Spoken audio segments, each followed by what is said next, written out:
www.MVRemix.com. Alright, so let's get right into this. Describe a day in your life around the Come Clean era. I heard you were with Nas while Illmatic was being recorded, as well as shared a strong bond with Biggie. Tell me a bit about those days. Basically it was just, doing what you love. You know what I mean? Mm-hmm. Getting up in the morning, happy you made it through the day, happy you even got up, Yeah. And just being grateful that you can go touch a mic and hang out with the people you like. Another time I was smoking weed, I was getting high, and I guess just living the carefree life in a way, you know? Yeah. What do you think about Gorilla Black? Because whenever I do something creatively, I try and be 100% original. However, if you listen to any of his stuff, he sounds exactly like Biggie and he looks very much like him. What are your thoughts on that? I mean, I don't really have a comment. I don't know. I haven't even really heard. I think I heard something. I didn't know everything he did sound like it. You know what I mean? Yeah. Basically, literally. On his mind, maybe he wants to pay homage to Biggie or something like that. I have no idea, Yeah. It's unmistakable when you hear him, though. I mean, literally, you wonder if you're listening to Biggie or you're listening to another person. Because right. It's so similar. I mean, I'm from the school of where everybody should sound like themselves. Of course. Now, back in the day, what inspired you to actually write You Can't Stop the Prophet? What made those thoughts enter your head?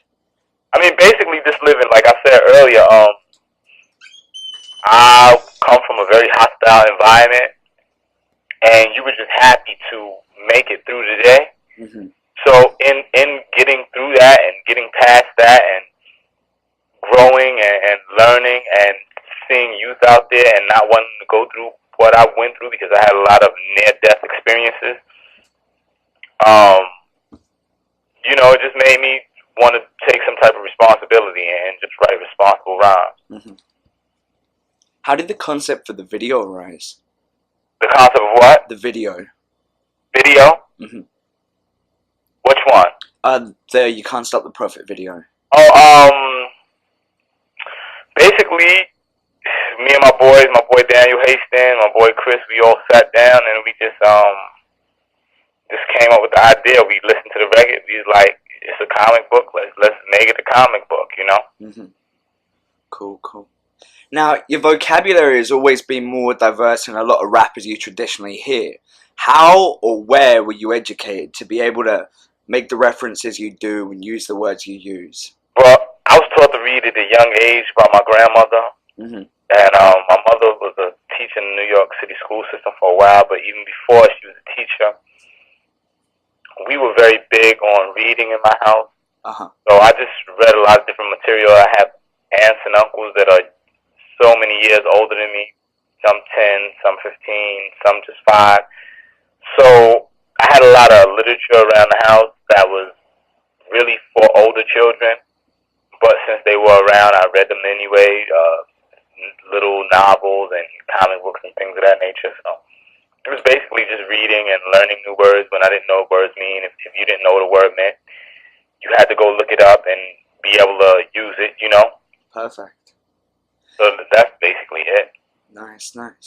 Well, I remember back in the day when I was introducing my friends to hip-hop, I'd always say to them, no, it's not just about bitches and guns, there's actual more depth, and I'd use some of your material to showcase that. But nowadays, because of Chingy and G-Unit and all them, that's really hard to maintain with regards to the mainstream. If you were to introduce someone to hip-hop with what's going on now in mainstream hip-hop music, who would you use?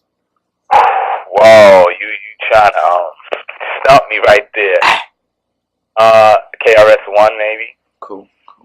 And I say that because no matter what, I think he's still mainstream. Mm-hmm.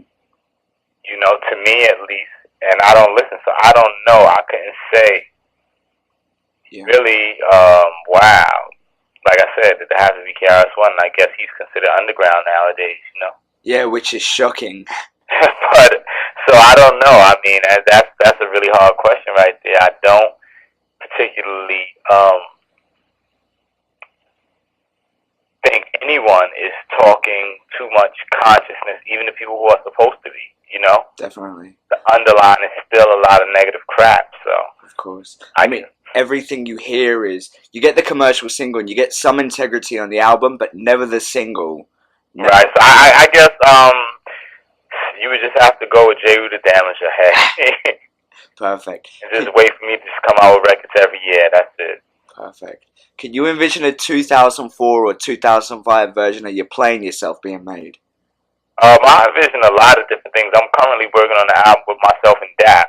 And that's going to be a lot of reality. You know, it'll be conscious. It'll be street consciousness, just like how we started out. You know, like Public Enemy, like KRS-One, and it'll be something that everybody can enjoy. So, is there anything? I'm sure the 2005-6 Playing Yourself will be on there.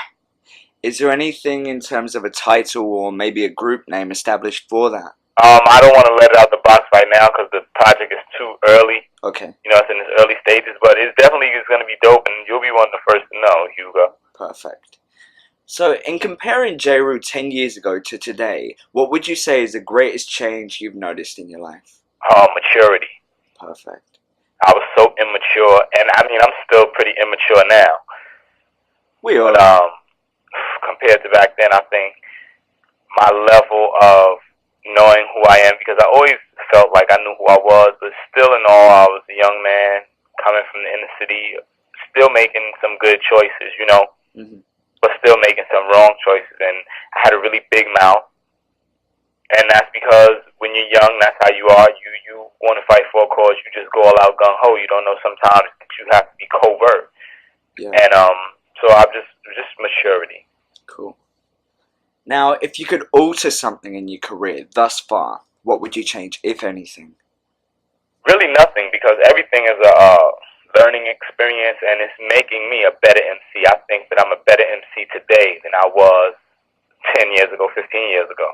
You know, I get to travel the world. I get to see life on a different level.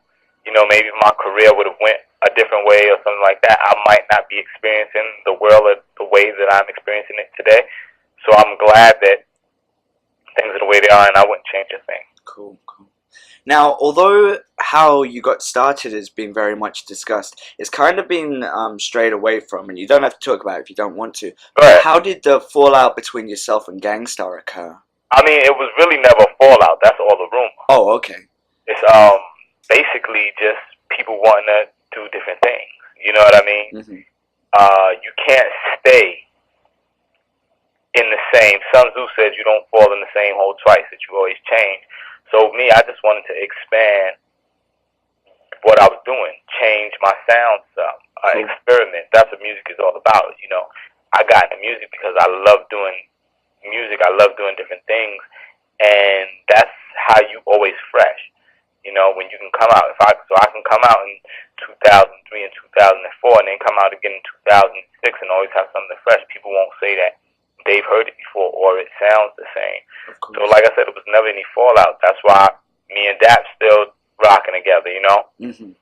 It's just that as you get older, things change, you go different ways, and that's all that is. Definitely. Could you see any sort of a reconciliation, or are you just in completely different directions? It's nothing to reconcile. Oh, okay. But if it's no problem, it's nothing to reconcile. So, I mean, as far as, look, even nowadays, Goo doesn't work with Premier. So it's not that it's a bad blood or anything like that. It's just that you start, as adults, you just change. You know what I mean? I'm sure, I don't know how old you are, but I'm sure you're not hanging out with everybody you were hanging out with. Of course. You were growing up. Yeah. Or 10 years ago. You know what I mean? Yeah. So that's all it is. It's just that sometimes things change, and, you know, maybe guys will work together again, maybe not. But it's not because of any type of problems. I just saw Premier last week. You know what I mean? Cool. It's just, like I said, differences in musical taste and just trying to do new things. Everybody has to find themselves, you know? Yeah. Everyone wants to be defined, so you have to do that. Perfect.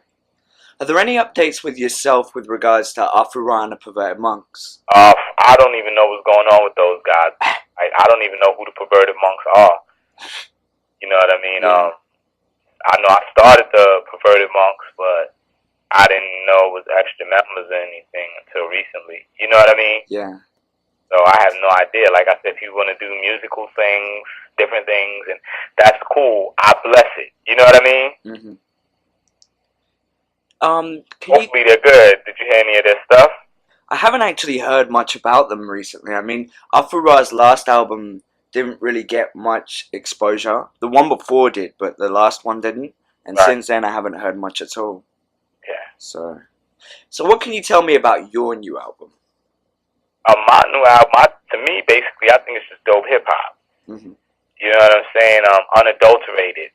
So far from what's going on today, I think that's why I may be overlooked by certain people, or people who want certain things, or people who may want me to do a song with Premier, or, you understand what I'm saying? Yeah, yeah. They're not really listening to it for what it is. And to me, what it is, I think it's just dope hip-hop, unadulterated. You know, beats, rhymes, and that's it. Cool. How did you hook up with the likes of DJ S1? JS1, yeah. A mutual friend. Cool, because, yeah, I mean, I've never spoken to the guy personally, but I know a lot of people on QM5 who he's affiliated with heavily. Right. So, yeah, I know his stuff through them. Yeah, no, basically just mutual friends, you know. So we hooked up, and he was like, "Oh, we want you to do this song." We did it, and it was cool, you know. Cool. I'm very open with working with people. Yeah. So, with regards to your record label, how is that set up? Do you have many artists affiliated with you that are on there? Or? No. Basically, I'm the only artist on my record label at this point in time. Mm-hmm. But right now, I'm just working to, you know, make it a positive thing as far as Jeru The Damaja is concerned. Use whatever status or credentials I have to make it bigger, you know? Mm-hmm. Definitely. And just take it from there. And, you know, make it something great where I can sign new artists, and it'll be a good thing for them where they'll be able to eat, and I can take care of them, and we can take care of each other. Nice, nice. Now, I've got this joke question I always ask, so have fun with it. A la Fight Club, if you could fight any celebrity, who would you fight? If I could fight any celebrity? Any celebrity. Man, I wouldn't fight any of them because I kick all their asses. You know what I'm saying? I feel like I'm a nice guy. I don't want to be kicking ass. So, have you seen the film Badass?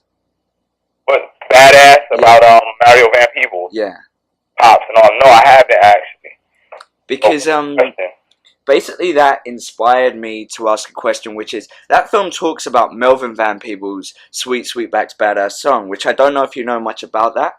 Yeah, I know a lot about the actual movie. Oh, okay. Well, basically, how do you feel about the fact that most of the people that pioneer things in a quality manner aren't showcased well enough and are overlooked and tend to be just referenced as names?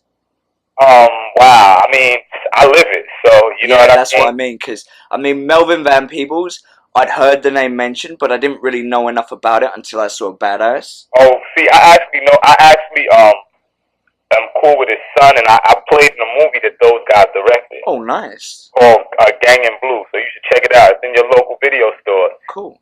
If you go to Blockbuster, you can see it. I'm on the cover. Nice. Anyway, I mean, that's how it is. Dave Chappelle made a funny joke. He said his grandmother told him, whatever you do, if you don't invent nothing, don't be the first to do shit. Yeah. You know what I mean? It's basically very true. I mean, the guy started it all off, and nobody remembers the first. Nobody remembers the true pioneer. Precisely. You know. Now, I'd read you've written a couple of scripts yourself. What are they about? All types of things, and it's funny that you see, because this is me talking, I was thinking about my script right now. I need to find it. I'm looking for it. I have to finish one of them up. This is about inner city life, but in a positive way. You know what I mean? Mm-hmm. Not glorifying all the stereotypes, but in showing the stereotypes too, because it's truth in any stereotype. You know, and it's just my expression. You know, I try to be as expressive as possible, and just try to do the best I can. Cool. Which films have influenced you most as a writer, and not just as a writer, but as a person? Man, just pick any one of Curtis Mayfield's songs, you know. And wow, you can sum my life up, you know, some Stevie Wonder songs. It's a bunch. I can't even name, but definitely Curtis Mayfield because of things he talked about. My Family Stone, Don't Call Me Nigga. You know, man, it's just so many. Mighty Mighty Spade and Whitey, Curtis Mayfield. It's just a slew of songs, you know. Yeah.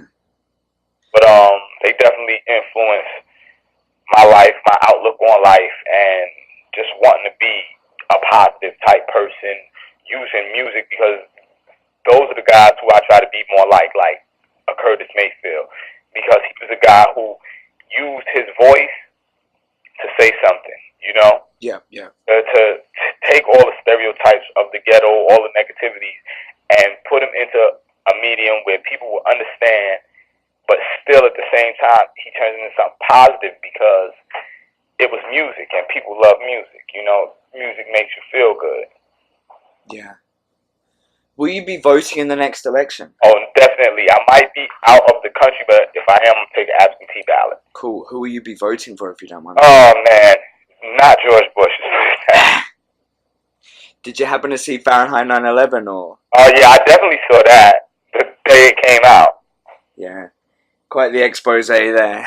Yeah, I mean, I love Michael Moore anyway. I'm familiar with so many of his works, his books, his documentaries. So, it's definitely a dope movie to me. Cool, cool. Now, I know you're working on Self-Destruction Part 2. Are there any other guest appearances or collaborations we can look forward to? Basically, like I said, just me and Little Dap. Look for that. We have B-side to my new single. I don't know if you've heard it. I've heard the one with Rap Wars. I don't All know right, if there's yeah, one. that's the B-side, and boom, we're just working on some more stuff now. You know, getting the stages before we get on the road. Perfect, perfect. Do you have any last words to your fans or potential fans that are going to be reading this? Yep, just everybody be yourself. You know, don't be enticed by the power of the ring, you know. And love yourself and love your neighbors and treat everyone accordingly and life will be good to you. Perfect. Well, thanks a lot for the interview, Jeru. It's very much appreciated. And I was wondering if I could also get a drop from you. No doubt. The site's called MVRemix, and anytime. MVRemix, right? Yeah. All right, you ready? Yep. Check it out. It's the original, Dirty Rotten Scoundrel, Jeru The Damaja. And right now you're checking out MVRemix. It's MVRemix. MV? Yeah. As in video or Victor? Yeah. Okay. That's perfect. Check it out. This is the original Dirty Rotten Scoundrel, Jeru The Damaja. And right now you're checking out MVRemix. The remix. Peace. Perfect. Thank you very much, man. But yeah, as I said, because as you can maybe tell, I'm from the UK originally. Yeah, what part? A place called Hertfordshire, it's just north of London. Okay. And when I was younger, I would watch Yo MTV Raps, and we'd have the Woos on there, we'd have Blase Blase, we'd have You. We had this nice melting pot of stuff which actually was quality music, which was quality hip-hop, which had depth. We of course had a lot of the more gangster type tracks, but we also had stuff with integrity, but you really don't get much of that nowadays. Right. Which is disappointing, but it's the way it is. But you know, I mean, it's all coming back. You know what I'm saying? Oh yeah. And know that Jeru The Damaja is diligently on his job. Perfect, man. Glad to hear it. All right, Hugo? So thanks a lot, man.